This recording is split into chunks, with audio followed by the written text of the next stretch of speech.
Sur la grue YAB, on est très satisfait par rapport à la fiabilité. Si on a des véhicules de mauvaise qualité qui sont mal entretenus, qui tombent en panne, pour nous, techniquement, c'est pas possible. Il faut savoir que nous soumettons essentiellement sur des marchés publics. Et dans ce cadre-là, nous sommes notés. Et dans les critères de notation, l'environnement est très important. On représente 15 à 20% de la notation.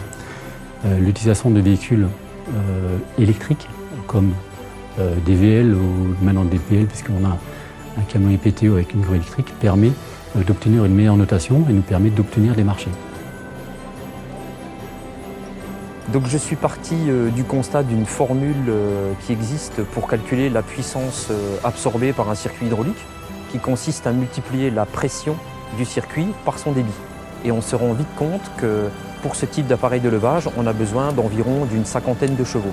Et c'est là où le constat est aberrant, puisque très souvent on utilise la puissance thermique du véhicule qui utilise environ 300, 400, voire même jusqu'à 500 chevaux.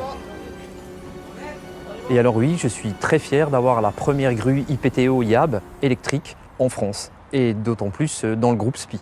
Donc maintenant, au bout d'1 an d'exploitation de cette première grue électrique IPTO sur notre parc, on se rend compte d'une baisse énorme de la consommation de carburant, d'autant plus que le moteur thermique du véhicule ne tourne pas. Donc la maintenance au niveau du véhicule, coût zéro. Et après 1 an d'exploitation, par rapport à un véhicule standard, on a vraiment une baisse sur le coût d'exploitation de 30%.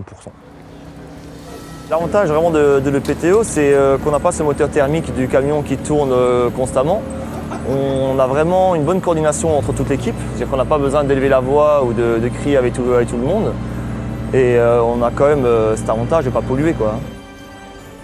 On est dans des endroits très confinés, dans des ruelles très étroites, où forcément on a ce bruit qui est déjà très assourdissant et on a surtout cette pollution qui rentre vraiment dans les boutiques, quoi, qu'on a plus vraiment avec ce camion, quoi.